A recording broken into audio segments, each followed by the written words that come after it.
ہے ہی نہیں۔ لیکن آج مسلمان خواتین کا جو حال گھر کے اندر ہے اس سے زیادہ برا حال گھر کے باہر ہے۔ باہر نکلتے وقت برقعے اور پردے کا کوئی کام نہیں، اور جو کپڑے پہنے ہوئے ہیں وہ بھی اتنے باریک ہیں یا اتنے چست ہیں کہ جس کا ہر حصہ نمایاں ہو رہا ہے۔ لہذا خواتین یہ بات سن لیں، نامحرم مردوں کے سامنے ننگے سر آنے کا عذاب۔ سرکار دو عالم صلی اللہ علیہ وسلم نے یہ بیان فرما رہے ہیں کہ میں نے اپنی آنکھوں سے ان کو جہنم کے اندر سر کے بل لٹکے ہوئے دیکھا ہے اور ان کا دماغ ہانڈی کی طرح پک رہا تھا۔ اللہ کی پناہ۔ ناظرین، یہ قانون قدرت ہے کہ مرنے کے بعد کوئی زندہ نہیں ہوتا اور دنیا میں واپس نہیں آتا، لیکن اللہ تعالیٰ عبرت کے لیے کبھی کبھی ایسا کر دیا کرتے ہیں۔ ہر دور میں کوئی نہ کوئی ایسا واقعہ پیش آتا رہا ہے، یہاں تک کہ کوئی زندہ ہو گیا اور اس نے مرنے کے بعد کا حال سنا ہے، پھر مر گیا۔ اسی قسم کا عذاب قبر سے متعلق ایک واقعہ گلگت میں پیش آیا۔ ایک شخص قبرستان کے پاس سے گزر رہا تھا، اس نے کسی قبر سے یہ آواز سنی کہ مجھے نکالو، میں زندہ ہوں۔ جب ایک دو مرتبہ اس نے آواز سنی تو اس نے یہ سمجھا کہ یہ میرا وہم ہے اور خیال ہے، کوئی آواز نہیں آ رہی، لیکن جب مسلسل اس نے یہ آواز سنی تو اس کو یقین ہونے لگا۔ چنانچہ قریب میں ایک بستی تھی، وہ شخص اس میں آیا اور لوگوں کو اس آواز کے بارے میں بتا کر کہا تم بھی چلو اور اس آواز کو سنو۔ چنانچہ کچھ لوگ اس کے ساتھ آئے، انہوں نے بھی یہی آواز سنی اور سب نے یقین کر لیا کہ واقعی یہ آواز قبر سے آ رہی ہے۔ اب یقین ہونے کے بعد ان لوگوں کو مسئلہ پوچھنے کی فکر ہوئی کہ پہلے علماء سے یہ مسئلہ معلوم کرو کہ قبر کھولنا جائز ہے یا نہیں۔ چنانچہ وہ لوگ محلے کی مسجد کے امام صاحب کے پاس گئے اور انہوں نے کہا کہ اس طرح سے قبر سے آواز آ رہی ہے اور میت یہ کہہ رہی ہے کہ مجھے قبر سے باہر نکالو، میں زندہ ہوں۔ امام صاحب نے فرمایا اگر تمہیں اس کے زندہ ہونے کا یقین ہو گیا ہے تو قبر کو کھول لو اور اس کو باہر نکال لو۔ چنانچہ یہ لوگ ہمت کر کے قبرستان گئے اور جا کر قبر کھولی۔ اب جو ہی تختہ ہٹایا تو دیکھا اندر ایک عورت ننگی بیٹھی ہوئی ہے اور اس کا کفن گل چکا ہے، اور وہ عورت کہہ رہی ہے جلدی سے میرے گھر سے میرے کپڑے لاؤ، میں کپڑے پہن کر باہر نکلوں گی۔ چنانچہ یہ لوگ فوراً دوڑ کر اس کے گھر گئے اور جا کر اس کے گھر والوں کو یہ واقعہ بتایا۔ اس کے کپڑے چادر وغیرہ لے کر آئے اور لا کر قبر کے اندر پھینک دیے۔ اس عورت نے ان کپڑوں کو پہنا اور چادر اپنے اوپر ڈالی اور پھر تیزی سے بجلی کی طرح اپنی قبر سے نکلی اور دوڑتی ہوئی اپنے گھر کی طرف بھاگی۔ گھر جا کر ایک کمرے میں چھپ کر اندر سے کنڈی لگا لی۔ اب جو لوگ قبرستان آئے تھے وہ دوڑ کر اس کے گھر پہنچے، ان کو وہاں جا کر معلوم ہوا کہ اس نے اپنے کمرے کے اندر سے کنڈی لگا رکھی ہے۔ ان لوگوں نے دستک دی کہ کنڈی کھولو۔ اندر سے اس عورت نے جواب دیا کہ میں کنڈی تو کھول دوں گی لیکن کمرے کے اندر وہ شخص داخل ہو جس کے اندر مجھے دیکھنے کا تاب ہو، اس لیے کہ اس وقت میری حالت ایسی ہے کہ ہر آدمی مجھے دیکھ کر برداشت نہیں کر سکے گا، لہذا کوئی دل گردے والا شخص اندر آئے اور بری حالت دیکھے۔ اب سب لوگ اندر جانے سے ڈر رہے تھے مگر دو چار آدمی جو مضبوط دل والے تھے انہوں نے کہا کہ تم کنڈی کھولو، ہم اندر آئیں گے۔ چنانچہ اس نے کنڈی کھول دی اور لوگ اندر چلے گئے۔ اندر وہ عورت اپنے آپ کو چادر میں چھپائے بیٹھی ہوئی تھی۔ جب یہ لوگ اندر پہنچے تو اس عورت نے سب سے پہلے اپنا سر کھولا۔ ان لوگوں نے دیکھا کہ اس کے سر پر ایک بھی بال نہیں ہے اور وہ بالکل خالی کھوپڑی ہے، نہ اس پر بال ہے نہ کھال ہے، صرف خالی ہڈی ہڈی ہے۔ لوگوں نے اس سے پوچھا تیرے بال کہاں گئے؟ اس عورت نے جواب دیا کہ جب میں زندہ تھی تو ننگے سر گھر سے باہر نکلا کرتی تھی، پھر مرنے کے بعد جب میں قبر سے لائی گئی تو فرشتوں نے میرا ایک ایک بال نوچا اور اس کے نتیجے میں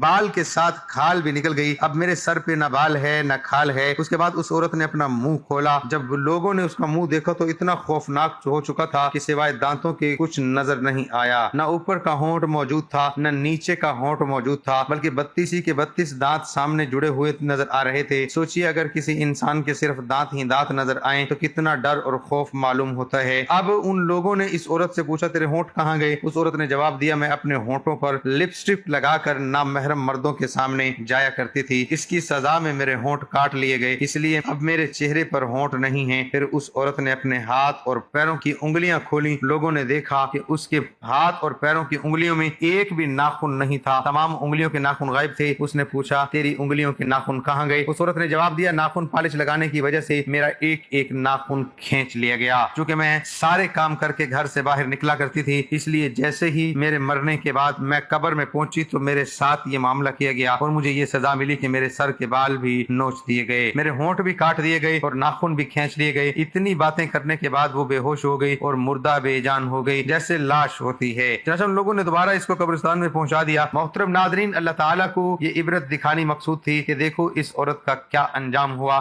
اس کو کتنا ہولناک عذاب دیا گیا ہے۔ بے پردہ خواتین اس واقعے سے عبرت لیں اور ان گناہوں سے توبہ کریں۔ ناظرین، جہنم میں عورتوں پر عذاب دیکھنے کے بارے میں حضور اقدس صلی اللہ علیہ وسلم نے بہت سی احادیث میں بیان فرمایا۔ چنانچہ نامحرم مردوں کے سامنے بے پردہ نکلنے کے سلسلے میں ایک حدیث میں آپ نے فرمایا میں نے جہنم میں زیادہ تر عورتوں کو دیکھا، پھر فرمایا عورتوں کے جہنم میں کثرت سے جانے کی 4 وجوہات ہیں۔ پہلے ان میں اللہ تعالیٰ کی اطاعت کا مادہ بہت کم ہے، دوسری وجہ یہ کہ حضور اقدس صلی اللہ علیہ وآلہ وسلم کی تابعداری کا جذبہ کم ہے، تیسری وجہ وجہ یہ ہے کہ ان میں اپنے خامند کی فرما برداری بہت کم ہے، اور چوتھی وجہ یہ ہے کہ ان کے اندر بن ٹھن کر بے پردہ گھر سے باہر نکلنے کا جذبہ بہت پایا جاتا ہے۔ یہ چوتھی وجہ وہی ہے جو ہم اپنی آنکھوں سے دیکھ رہے ہیں کہ آج کل اکثر خواتین جب گھر سے باہر نکلیں گی تو خوب اعلیٰ سے اعلیٰ جوڑا پہن کر اور خوب آراستہ پیراستہ ہو کر میک اپ کر کے خوشبو لگا کے بے پردہ باہر نکلیں گی۔ اگر کوئی خاتون مکمل شرعی پردے میں گھر سے باہر نکلے اور ایسی خوشبو لگا کر نکلے جس کی خوشبو دوسرے نامحرم مردوں تک جائے، جو آسائش و زیبائش کے ساتھ صرف اپنے شوہر کے سامنے آئے یا اپنے باپ بھائی اور بیٹے کے سامنے آئے، تو اس میں کوئی برائی نہیں، جائز ہے،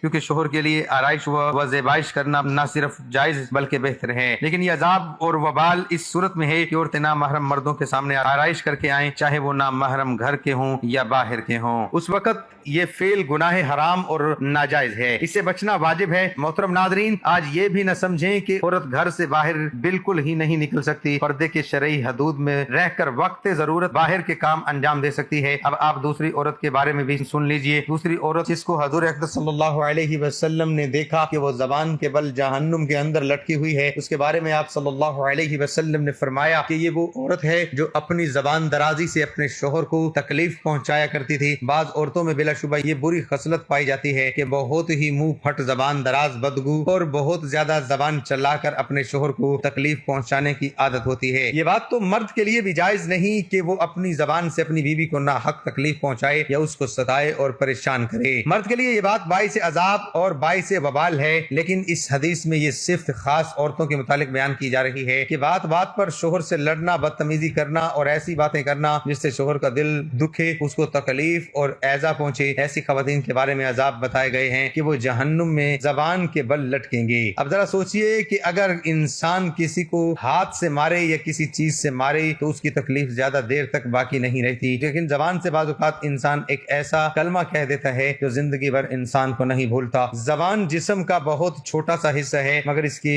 گناہ بڑے سنگین ہیں۔ ان سنگین گناہوں میں سے ایک گناہ زبان درازی بھی ہے۔ یہ ایک ایسا سنگین گناہ ہے کہ جو گھر کی سارے سکون کو غارت کر دیتا ہے اور زندگی کو اجیرن بنا دیتا ہے۔ اگر اس کا سبب کسی خاتون کی زبان ہے تو اس کے لیے اس حدیث میں یہ عذاب اور وبال بیان کیا گیا۔ اس لیے خواتین کو اس بات کا خیال رکھنا چاہیے کہ وہ زبان سے کوئی ایسا کلمہ نہ نکالے جس سے ان کے شوہر کو کوئی تکلیف پہنچے۔ ایسے ہی شوہروں کی یہ ذمہ داری ہے کہ وہ بھی اپنی زبان سے ایسی بات نہ کہیں جس سے بیوی کو تکلیف پہنچے، بلکہ تمام مسلمان مرد اور عورتوں کو یہ حکم ہے کہ اپنی زبان پر قابو رکھیں، اور زبان سے ایسی بات نکالنا جس سے دوسروں کو تکلیف پہنچے باعث عذاب گناہ، اور کسی مسلمان کو ناحق تکلیف پہنچانا حرام ہے۔ اور جس طرح ہاتھ کے ذریعے اور اشاروں کے ذریعے تکلیف پہنچانا گناہ ہے، اسی طرح زبان کے ذریعے تکلیف پہنچانا بھی گناہ ہے۔ اس لیے اس بات کا اہتمام کرنا چاہیے کہ زبان سے وہی بات نکلے جس سے دوسروں کا دل خوش ہو اور دوسروں کو تکلیف نہ پہنچے، اور اپنی زبان کو قابو کریں۔ چنانچہ رسول اللہ صلی اللہ علیہ وآلہ وسلم کا ارشاد ہے، جو شخص اللہ پر اور آخرت کے دن پر ایمان رکھتا ہو اس کو چاہیے یا تو وہ اچھی اور نیک بات کہے، خاموش رہے۔ اس پر مجھے ایک واقعہ یاد آیا، حضرت اسماعیل علیہ السلام اور آپ کی بیوی کا یہ واقعہ اس وقت کا جب حضرت اسماعیل علیہ السلام کے والد حضرت ابراہیم علیہ السلام شام کے اندر تھے اور یہ بیٹے مکہ میں تھے۔ حضرت ابراہیم علیہ السلام ایک مرتبہ اپنے بیٹے سے ملنے مکہ مکرمہ تشریف لائے۔ گھر پہنچے تو گھر پر حضرت اسماعیل علیہ السلام نہ ملے۔ بہو سے پوچھا کہ کہاں ہے؟ جواب ملا کھانے پینے کی تلاش میں شکار کو گئے ہیں۔ آپ نے پوچھا کیا حال ہے، کیسی گزر رہی ہے؟ بہو نے کہا بڑی مصیبت میں ہیں۔ حضرت ابراہیم علیہ السلام نے کہا جب تمہارے شوہر آئیں تو ان سے میرا سلام کہنا اور کہنا کہ اپنے گھر کے دروازے کی چوکھٹ بدل دے۔ چنانچہ حضرت اسماعیل علیہ السلام جب گھر آئے تو سب حال معلوم ہوا۔ آپ نے فرمایا کہ وہ میرے والد تھے اور چوکھٹ تو ہے وہ یہ کہہ کر گئے ہیں کہ تجھ کو چھوڑ دوں، چنانچہ اس کو طلاق دے کر دوسرا نکاح کیا۔ حضرت ابراہیم علیہ السلام دوبارہ اپنے بیٹے حضرت اسماعیل علیہ السلام سے ملنے آئے۔ اتفاق سے اس بار بھی گھر پر ملاقات نہ ہوئی، دوسری بیوی گھر پر تھی، اس نے خاطر تواضع کی۔ حضرت ابراہیم علیہ السلام نے ان سے بھی حال پوچھا۔ اس بہو نے کہا کہ خدا کا شکر ہے ہم بہت آرام میں ہیں۔ آپ نے ان کے لیے دعا کی اور فرمایا کہ جب تمہارے شوہر آئیں تو میرا سلام کہنا اور کہنا کہ اپنے دروازے کی چوکھٹ قائم رکھے۔ حضرت اسماعیل علیہ السلام کو ان کے آنے کے بعد حال معلوم ہوا۔ آپ نے اپنی بیوی سے کہا کہ یہ میرے والد تھے اور یوں کہہ گئے ہیں کہ تجھ کو اپنے پاس رکھو۔ تو دیکھا ناظرین، ناشکری کا پھل پہلی بیوی کو کیا ملا کہ ایک نبی ناراض ہوئے، دوسرے نبی نے اپنے پاس سے الگ کر دیا، اور صبر و شکر کا پھل دوسری بیوی کو یہ ملا کہ ایک نبی نے دعا دی اور ایک نبی کی خدمت میں رہنا نصیب ہوا۔ ایک صحابی نے پوچھا یا رسول اللہ صلی اللہ علیہ وسلم کون سا عمل افضل ہے؟ حضور صلی اللہ علیہ وآلہ وسلم نے جواب دیا کہ تمہاری زبان اللہ کے ذکر سے تر رہے، چلتے پھرتے اٹھتے بیٹھتے اللہ کا ذکر کرتے رہو اور اگر زبان کا ناجائز اور غلط استعمال ہوا پھر یہی زبان انسان کو جہنم میں کھینچ کر لے جاتی ہے۔ ایک حدیث میں آپ نے فرمایا بہت سے لوگ زبان کے کرتوتوں کی وجہ سے جہنم میں جائیں گے، مثلا جھوٹ بول دیا، غیبت کر دی، کسی کا دل دکھا دیا، کسی کی دل آزاری کر دی، دوسروں کے ساتھ غیبت میں حصہ لے لیا، کسی کو تکلیف میں خوشی کا اظہار کر دیا۔ جب یہ گناہ کے کام کیے جائیں گے تو پھر جہنم ہی جہنم ہے۔ لہٰذا یہ زبان جو اللہ نے ہمیں عطا کی ہے اس کو ذرا دھیان سے استعمال کرو، اس کو قابو میں رکھو، بے قابو مت چھوڑو۔ جیسے کہاوت مشہور ہے کہ پہلے بات کو تولو پھر بولو۔ ایک مرتبہ حضور اقدس صلی اللہ علیہ وسلم نے خواتین سے خطاب کرتے ہوئے فرمایا میں نے تم کو جہنم کے اندر زیادہ تعداد میں پایا۔ خواتین نے پوچھا یا رسول اللہ صلی اللہ علیہ وسلم اس کی کیا وجہ تھی؟ تو حضرت صلی اللہ علیہ وسلم نے جواب دیا کہ ایک تو تم لان تان بہت زیادہ کرتی ہو، دوسرا شوہر کی ناشکری کرتی ہو۔ دیکھیں اس حدیث میں آپ نے دو باتیں بیان کی کہ وہ دونوں زبان سے تعلق رکھتے ہیں اور یہ دونوں باتیں بہت سی عورتیں میں پائی جاتی ہیں، لیکن اکثر مرد بھی اس سے محفوظ ہیں، اس لیے زبان سے ہم سب وہ بات کہیں جس سے دوسروں کا دل خوش ہو۔ محترم ناظرین، اب سنیے تیسری عورت پر گناہ کا سبب۔ جی ہاں، تیسری عورت جس کو حضور اقدس صلی اللہ علیہ وسلم نے دیکھا کہ اپنی چھاتیوں کے بل لٹکی ہوئی ہے، اس کے بارے میں آپ صلی اللہ علیہ وسلم نے فرمایا یہ وہ عورت ہے جو شادی شدہ ہونے کے باوجود دوسرے مردوں سے ناجائز تعلق رکھتی تھی۔ شریف اور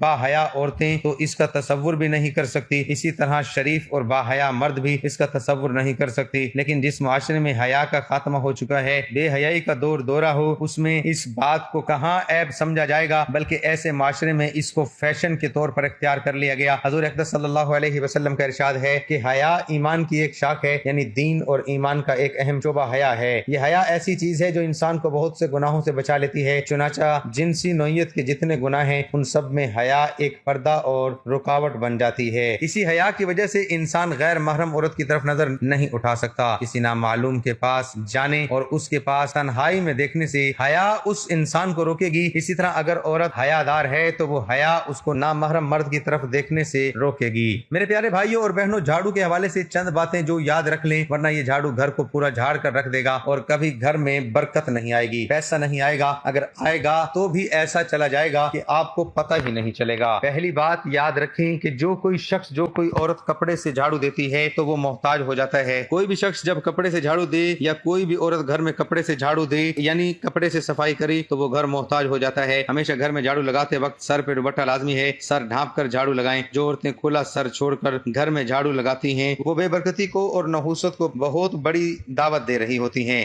غلط وقت پر جھاڑو دینے سے گھر میں بے برکتی آ جاتی ہے۔ اگر آپ ہمیشہ پیسہ کماتے ہیں لاکھوں میں، ہزاروں میں یا کروڑوں میں، تو ایک جھاڑو سے کی جانے والی غلطی آپ کو غریب سے غریب محتاج بنا سکتی ہے۔ ایک عورت حضرت امام علی رضی اللہ تعالی عنہ کی خدمت میں آئی اور عرض کرنے لگی یا علی، میرے 3 بچے ہیں، شوہر ہے، وہ سب کمانے جاتے ہیں لیکن پھر بھی گھر میں برکت نہیں ہوتی، ہم بے برکتی کا شکار ہیں اور پریشانی میں گرفتار ہو چکے ہیں، ہمارے کام کاج ہوتے رک جاتے ہیں۔ تو امام علی رضی اللہ تعالی عنہ نے ارشاد فرمایا اے عورت، جس گھر میں بد دعا ہو اس گھر میں برکت نہیں ہوتی۔ اس عورت نے کہا ہمارے گھر کے لیے کون بد دعا کرتا ہوگا؟ تو آپ نے فرمایا اے عورت بتاؤ تم گھر کی صفائی کس وقت کرتی ہو؟ اس عورت نے کہا یا علی رضی اللہ تعالی عنہ، صفائی کا کوئی وقت تو نہیں، لیکن کبھی صبح، کبھی شام، کبھی رات کو۔ مولا علی نے فرمایا اے عورت، اپنے گھر کی صفائی صبح اٹھنے کے بعد کیا کرو، رات میں نہ کیا کرو، کیونکہ جب سورج غائب ہو جاتا ہے، غروب ہو جاتا ہے، تو جتنے بھی کیڑے مکوڑے زمین پر رہنے والی مخلوقات ہوتی ہیں وہ گھر کے کونے پکڑ کر آرام کرتی ہیں، یعنی گھروں کے کونوں میں چھپ جاتی ہیں اور صبح کا انتظار کرتی ہیں اور اللہ کی عبادت کرتی ہیں۔ تو جب کوئی انسان رات کے وقت جھاڑو دیتا ہے، صفائی کرتا ہے، تو وہ کونوں میں رہنے والی مخلوقات بے گھر ہو جاتی ہیں اور اندھیرے میں انہیں کچھ نظر نہیں آتا اور ادھر ادھر پریشانی کے عالم میں پھرتی رہتی ہیں۔ اللہ تعالیٰ اپنی خلقت سے اتنا پیار کرتا ہے کہ کسی کی بد دعا کو برداشت نہیں کر سکتا۔ تو پھر کیا ہوتا ہے